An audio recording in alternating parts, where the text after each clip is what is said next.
अस्सलाम वालेकुम। आज मैं आपके लिए लेकर आ गया हूँ माइक्रोसॉफ्ट वर्ड की एक नई क्लास। और आज हम सीखेंगे कि फॉर्मेट पेंटर क्या है और इसको हम माइक्रोसॉफ्ट वर्ड में कैसे इस्तेमाल कर सकते हैं। तो आइए शुरू करते हैं। यहाँ पे देखें मैंने टेक्स्ट लिया हुआ है। अब अगर मैं इस टेक्स्ट को थोड़ा सा मज़ीद इम्प्रूव करूँ और इसकी कोई हेडिंग वगैरह बनाऊं, तो मैं यहाँ से जाके इसको जस्ट अभी मैं इसको ये बनाना चाह रहा हूँ ताकि आपको ये शो कर सकूं कि ये क्या फॉर्मेट पेंटर कैसे बनता है। बाकी ये डिज़ाइन जो हम बना रहे हैं ये कैसे बनाएंगे ये हम आगे जाके जब इस पॉइंट पे आएंगे तो देखेंगे। तो यहाँ से मैं कोई भी कलर ले लेता हूँ। सपोज मैंने ये ले लिया या कोई भी ले लिया, ठीक है। तो अब मैं ये चाह रहा हूँ कि यहाँ पे मैं ये वाला जो ऊपर मैंने डिज़ाइन अप्लाई किया है ये इस हेडिंग पे भी आ जाए, इस पे भी आ जाए। तो मैं क्या करूँगा, या तो मैं फिर सब पे पहले जाके बहुत सारा वर्क करूँगा, इस पे भी अलग अलग, कि जिस तरह मैंने इस पे किया है। क्योंकि इस पे देखें ना, हमने पहले इस पे यहाँ से इफ़ेक्ट्स भी लगाए थे यहाँ से आके, और बहुत सारा हमने इस पे काम किया था, इसको अंडरलाइन किया और मतलब इस पे कलर वगैरह अप्लाई किया टेक्स्ट में। तो ये कैसे हुआ, इस पे काफ़ी सारा काम हुआ। तो अब मैं चाह रहा हूँ कि मैं इन पे भी इसी तरह ये वाला इफ़ेक्ट लगा दूँ।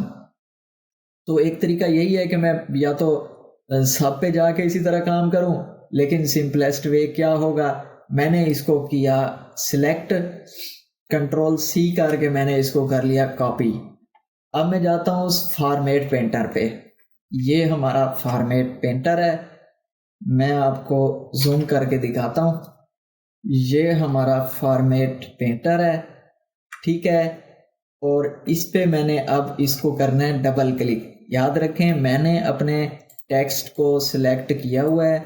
अब मैं फॉर्मेट पेंटर पे जाके इसको डबल क्लिक करता हूँ तो ये कुछ इस तरह का ब्रश हमारे इसके साथ कर्सर के साथ बन के आ गया है। तो मैं इसको सिंपली लेफ्ट क्लिक करूँगा और ड्रैग करूँगा, यहाँ पे देखें, दैट्स ओके। ये हमारा वही वाला सारा फंक्शन जो डिज़ाइन था वो इस पे अप्लाई हो गया है।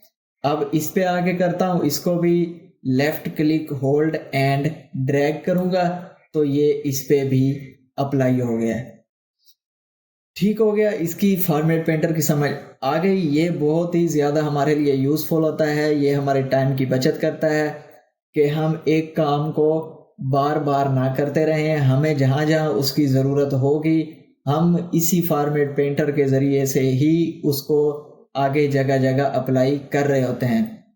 ये हमारा तभी काम आता है जब हमारा कोई बहुत बड़ा डॉक्यूमेंट हो, तो हमारे लिए ये काफ़ी यूज़फुल रह जाता है कि हम इसको यूज़ करते हैं और अपने डिज़ाइन को आगे जाकर अप्लाई कर रहे होते हैं। इससे हमारे टाइम की भी बचत हो जाती है, हमें मेहनत भी ज़्यादा नहीं करनी पड़ती कि हम एक चीज़ को एक ही दफ़ा बना लेते हैं और फिर उसको हम बार बार यूज़ कर रहे होते हैं। तो आई होप कि आपको ये फॉर्मेट पेंटर की अच्छी तरह समझ आ गई होगी। अगर वीडियो इन्फॉर्मेटिव लगी है तो इसको लाइक करें, और अगर चैनल को अभी तक सब्सक्राइब नहीं किया तो इसको सब्सक्राइब करें। Thank you.